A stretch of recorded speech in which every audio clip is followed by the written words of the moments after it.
There are tons of legendaries to catch in Pokemon Ultra Sun and Ultra Moon. Not only do we have all the new legendary Pokemon from Sun and Moon, but every legendary from previous generations. And that's not even all of them, as there's the Ultra Beasts as well, which includes 4 brand new ones. So we're here to help you find each and every one. But before we begin, we want to thank Ted Shadow Weeson for his help in catching the Pokemon from Ultra Moon. Let's start catching some legendaries. First up is our cover legendaries, Solgaleo and Lunala. As you head for Victory Road, you'll have a battle with Gladion. Afterward, he tells you that he last saw Lily on the Mahalo Trail where she's waiting for you.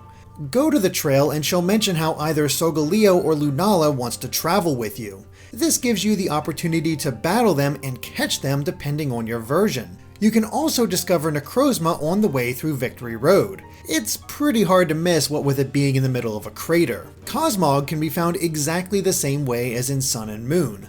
Simply go to the altar of the sun at night or the altar of the moon during the day, depending on your version, with either Solgaleo or Lunala in your party. Inspect the Ultra Wormhole and you'll be given the option to go to the reverse world.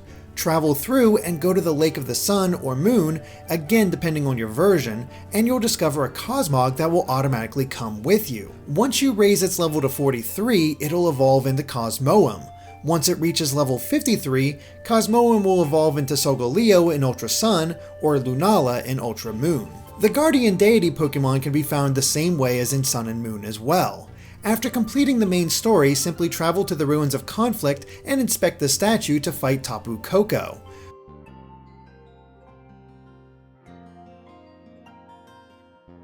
Do the same thing at the Ruins of Life to find Tapu Lele.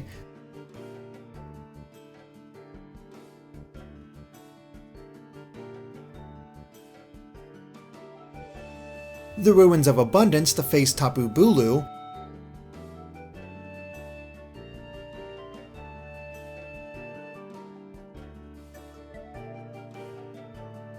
And the Ruins of Hope to catch Tapu Fini.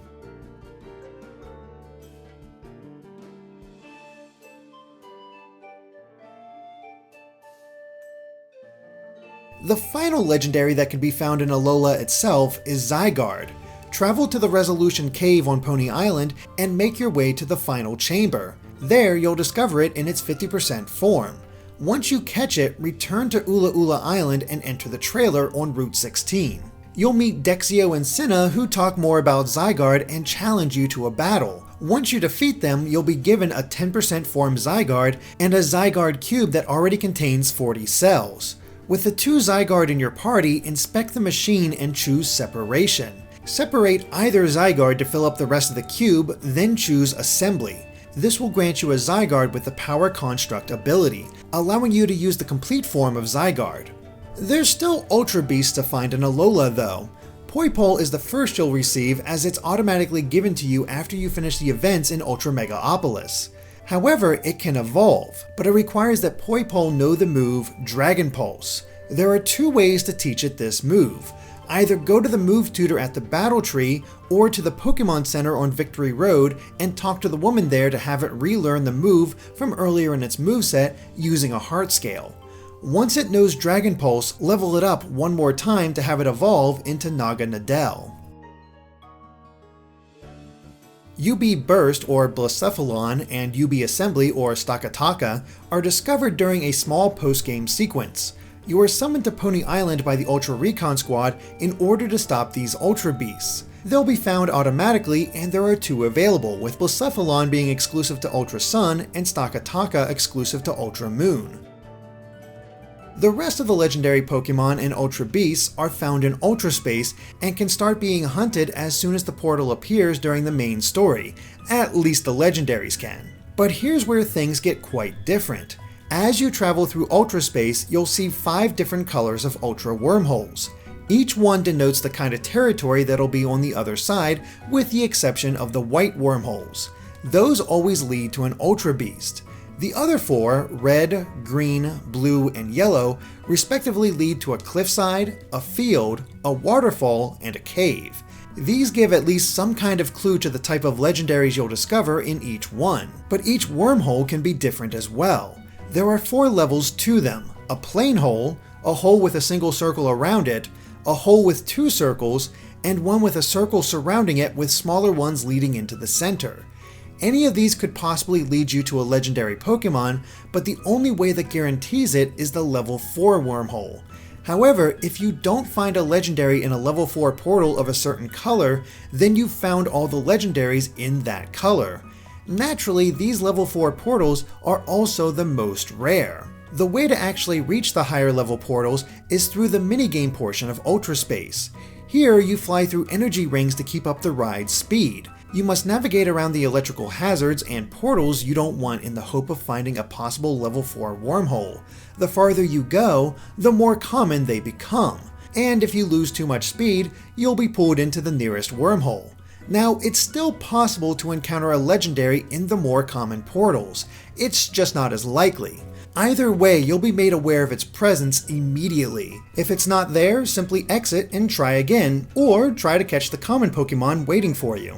Because of the nature of this minigame, we're going to provide the color portals that each legendary is found in, as well as any other requirements. While we recommend saving before confronting a legendary, if you do accidentally knock one out, it will return until you catch it.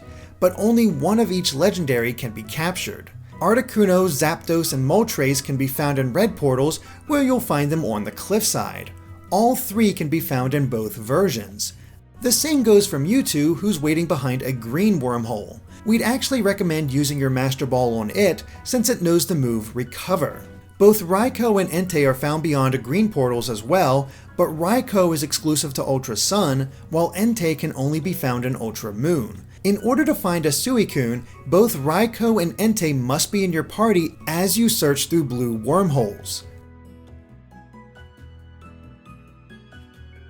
Lugia is also found in a blue portal, but it can only be caught in Ultra Moon, while Ho-Oh is an Ultra Sun exclusive that's found beyond red wormholes.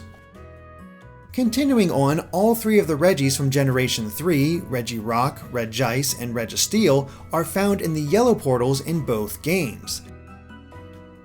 Latias can only be found in Ultra Moon though, while traveling through a blue wormhole.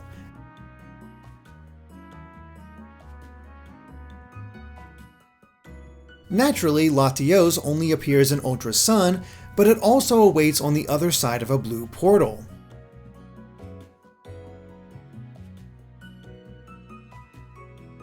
Another pair of exclusives is Kyogre and Groudon. Kyogre is in a blue portal in Ultra Moon, while Groudon is in a yellow portal in Ultra Sun. The only way to find a Rayquaza though is by having both of these in your party while traveling through a red portal.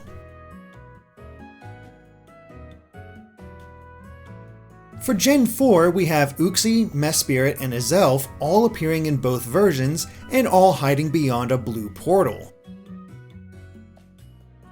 Meanwhile, Dialga is in a green portal in Ultra Sun, and Palkia waits within a blue wormhole in Ultra Moon. Both are required in your team in order to discover Giratina on the other side of a yellow wormhole.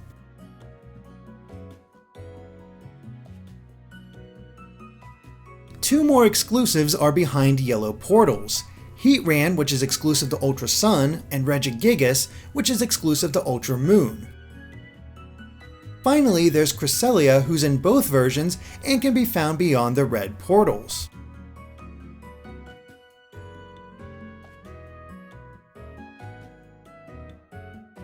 Cobalion, Terrakion, and Virizion are all within a green portal in both versions, but the Gen 5 legendaries also have their own exclusives.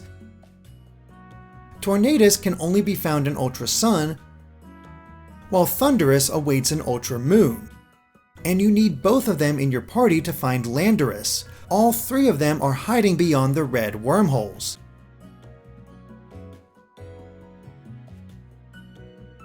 Likewise, Reshiram is in Ultra Sun, and Zekrom is in Ultra Moon, where both are found in green portals. Once you have both of them in your party, you'll be able to find Kyurem in a blue portal.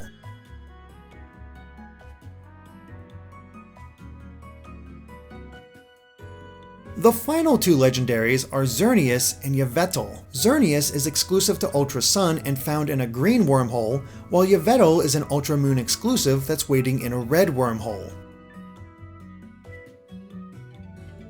And while that might be all of the legendaries, there's still the matter of the Ultra Beasts. As we said before, these are all found beyond white wormholes. The most common Ultra Beasts found in the lower level portals are Nihilego, Buzzswole, and Pheromosa. Nihilego is found in the same cave from Sun and Moon called the Ultra Deep Sea. Simply sit on the rock to have it appear.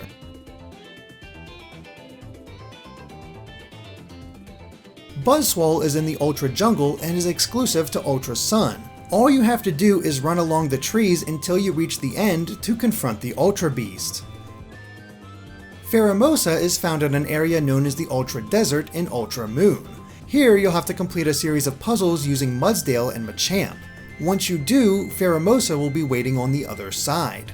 The next set of beasts are a bit more uncommon and will appear more often in the level 2 or 3 portals. Xurkitree is found in both versions in the Ultra Plant. All you have to do is follow the path to find a Xurkitree waiting at the top. Celesteela can only be caught in Ultra Moon in the Ultra Crater. Once again, follow the path to find it at the end. Kartana, which is only in Ultra Sun, is found in the Ultra Forest. Here you must fight your way through 2 trainers using lower level Kartanas in order to reach the one you can catch. Finally, there's Guzzlord, the rarest of the Ultra Beasts and the one most likely to appear in a level 4 white portal. To reach it, you must navigate the Ultra Ruins to find the appropriate path. Once you catch it, you'll have gotten every legendary and Ultra Beast in the game. While the legendaries can only be caught once, the Ultra Beast can be caught as many times as you want. We hope this guide has been a help for you. Thanks for watching, and be sure to subscribe to GameXplain for more on Pokemon and other things gaming.